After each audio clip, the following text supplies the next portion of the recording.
Warning, this show doesn't come with safe spaces or spoon-fed narratives. We break it down raw, say what we mean, and call the game when we see it rigged. If that's a problem, you're welcome to find another echo chamber. For the rest of us, let's go.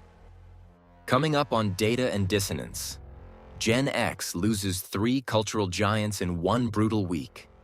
Capitol Hill plays keep away with Trump's nominees, and we remind America what kind of government we actually live in.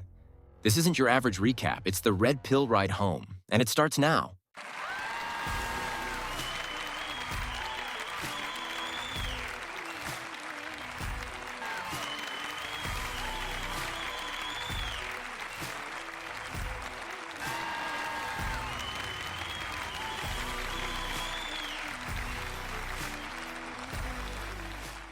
Today's episode of Data and Dissonance is brought to you by something close to home, the Caleb Rourke thriller series.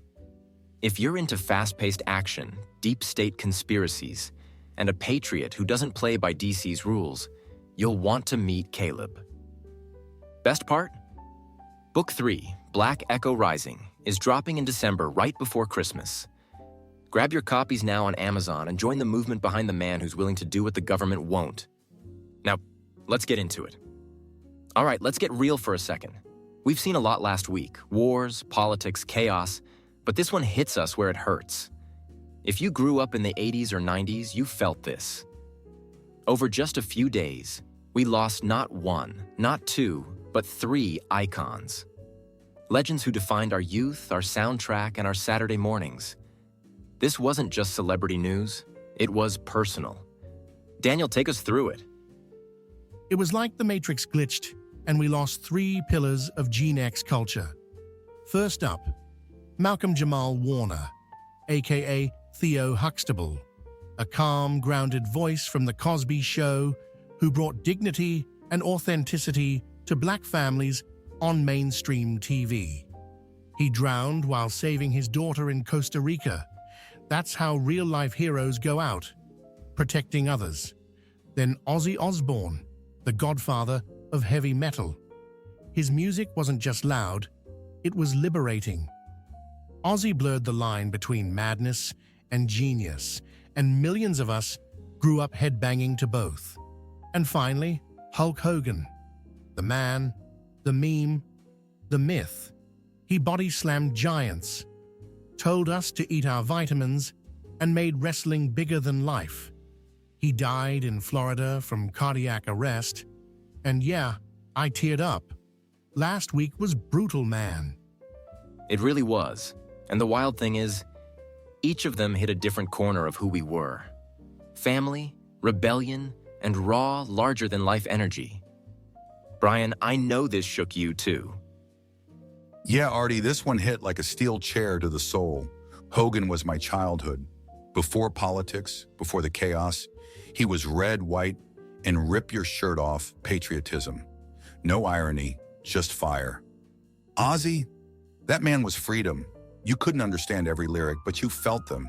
He gave us permission to be loud, to be weird, and not give a damn what society said.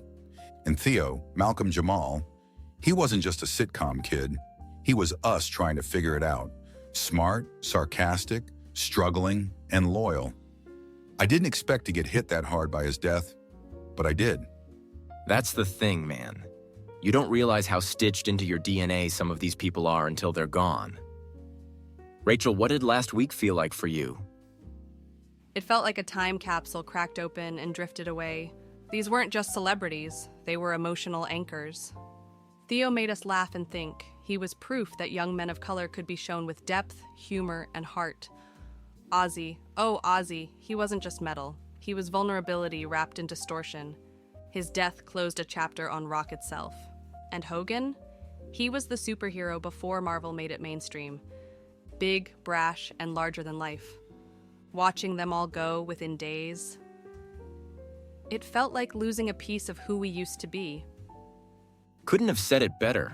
So if you grew up taping shows on VHS, blasting Sabbath from your Walkman, or body slamming your siblings off the couch, this week was for you. 3 legends gone, but the mark they left? Permanent. Rest in power, Malcolm. Rest in madness, Ozzy. Rest in glory, Hogan. Gen X lost some giants, but we remember, always. Before we roll on, quick heads up, our latest merch just dropped, and if you haven't checked it out yet, you're missing out. We've got 3 badass coffee blends roasted right here in the US, light, medium, and dark for whatever kind of chaos your morning brings. Plus, our Gen X gear and podcast gear is live. Hats, mugs, bumper stickers, tote bags, even hoodies, undies, socks, and shoes. If you're built different, raised right, and proud of it, we got you. Hit the link in the show notes or just go to data-and-dissonance.printify.me and grab yours before it's gone. Let's pivot from the emotional to the political. Because while the rest of the country's trying to survive inflation and war headlines up on Capitol Hill, it's business as usual. And by business, I mean absolute dysfunction. This week, Senate GOP leaders, especially John Thune, went scorched earth. They're accusing Democrats of using delay tactics to block nearly all of President Trump's civilian nominees. Thune even floated canceling the August recess just to grind through the gridlock. Daniel, how deep does this rabbit hole go? It goes deeper than most people realize, Artie. What we're seeing isn't just political posturing. It's a strategic chokehold. Trump's trying to restaff massive chunks of federal agencies, and Democrats know that controlling the bureaucracy is just as powerful as winning elections. They're using every tool to stall: committee delays, procedural roadblocks, even ghost absences to deny quorum. These aren't conspiracy theories. These are the same tactics used during his first term to kneecap appointees in the DOJ, State Department, and Intel community. And let's be honest, some of the resistance isn't just coming from Democrats. There are still remnants of the uniparty playing both sides. This is trench warfare, not diplomacy.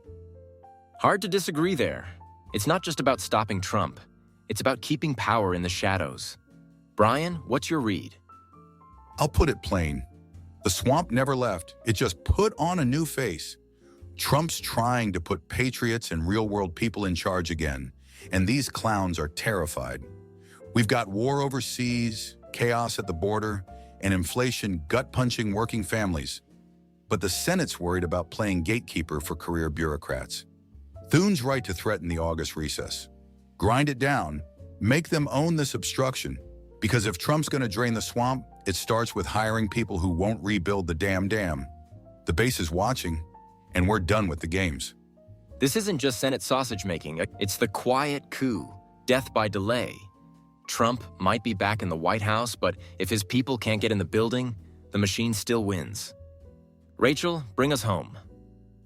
I think most Americans are tired of this already. It's exhausting.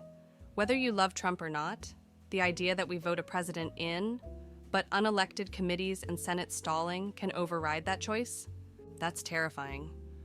We're watching democracy get bottlenecked by process junkies with job security and zero accountability. And to Daniel's point, the problem isn't just Democrats. It's the system's loyalty to itself. And until we, the people, demand a functional government, not just a partisan circus, we're going to keep getting gridlocked and gaslit. And here's where I'm going to tick some people off. We keep getting lectured about protecting our democracy. But the word democracy isn't in the Constitution at all. What is in there is a guarantee of a Republican form of government. So when the Senate plays stall and smother with Trump's nominees, it's not just dysfunction, it's design. The people speak, the swamp filibusters. And unless we force this system to actually function the way it was written, not gamed, we're going to keep getting ruled by delay. Period.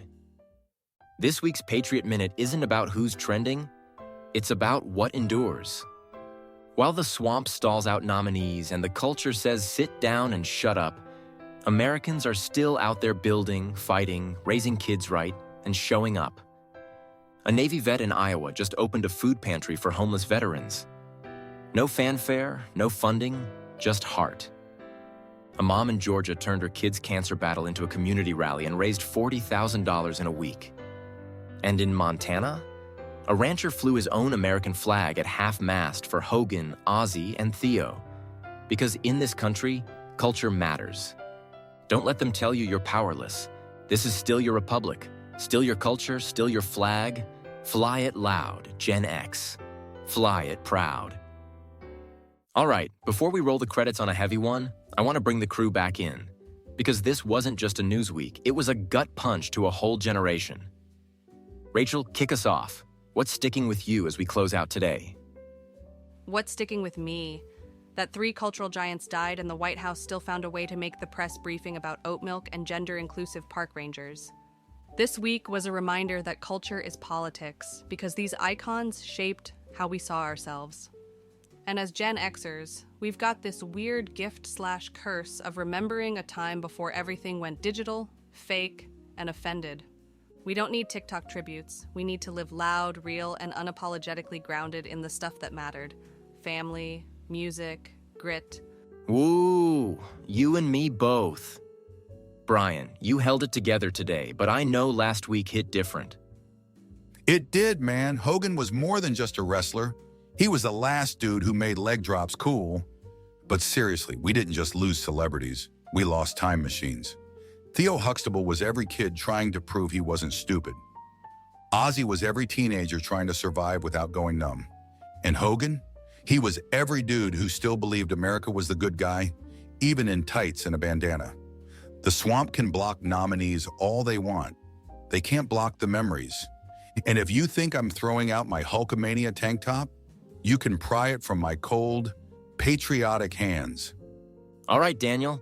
Try not to break my brain on this one. Just give us some grounded crazy. Grounded crazy is my love language.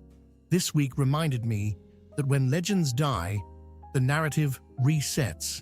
The system loves to bury icons because icons remind people of better times, when we trusted TV dads, when music actually sounded like someone felt something, and when our heroes didn't need corporate approval to body slam evil. But you know what really gets me? The silence from Hollywood. Barely a peep. But if one of these guys had misgendered a Marvel extra in 2007, they'd be trending for cancellation. So yeah, this week hurt, but it also lit a fire. They can't erase legacy if we live it. Hell of a way to end it, Daniel. You know what? I'll take it from here. We said goodbye to legends this week. Theo, Ozzy, Hogan. We watched the Senate sabotage progress in real time. And we reminded ourselves what this fight's really about. They'll keep calling it a democracy. But the truth? This was built as a constitutional republic, designed for debate, not dictatorship. And when you clog it with delay, stall tactics, and unelected middlemen, the whole thing starts to rot. But here's the kicker. It ain't dead yet. Because we're still here. You're still here.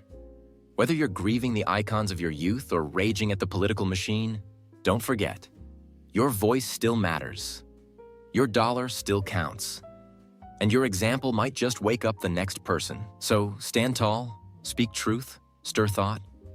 And we'll see you back here tomorrow at 5 p.m. sharp for another ride through the madness.